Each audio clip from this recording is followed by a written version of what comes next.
நாங்கள் இன்றைக்கி ஜென்ரேட்டர் இங்கே போட வந்தோம்ல, அப்பயே அது இருந்துச்சு.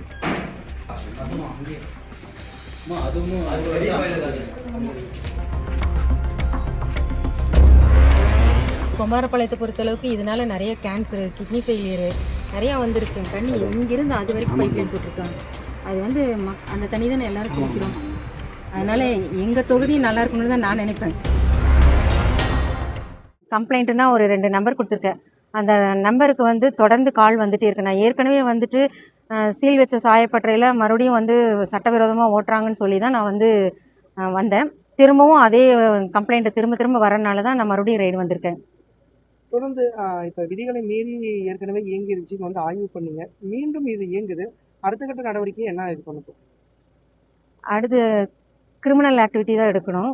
அவங்க மேலே கிரிமினல் வழக்கு போட்டு பார்க்கணும்.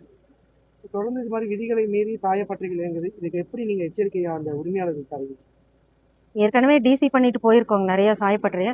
அவங்கெல்லாம் வந்துட்டு ப்ராப்பராக நாங்கள் எதுக்காக வந்து டிசி பண்ணமோ அந்த ரீசன் எல்லாம் சரி பண்ணிவிட்டு வந்து நாங்கள் ஓட்டுறோம், எங்களுக்கு பர்மிஷன் கொடுங்கன்னு சொல்லியிருக்காங்க. அந்த மாதிரி சாயப்பட்டறைகள்லாம் நாங்கள் டிசி பண்ணதை கேன்சல் பண்ணிவிட்டு ஓட்ட சொல்லுவோம்.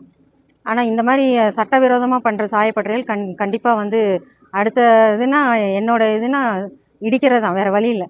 இப்போ நான் வந்து பார்த்த சாயப்பட்டறை வந்து டைரெக்டாக ஆற்றுல விடுறாங்க.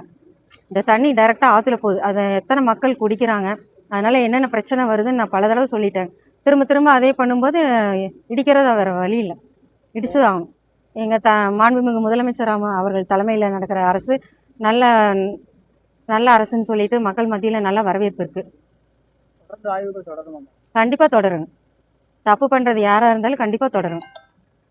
தக்க நடவடிக்கை எடுப்போம்.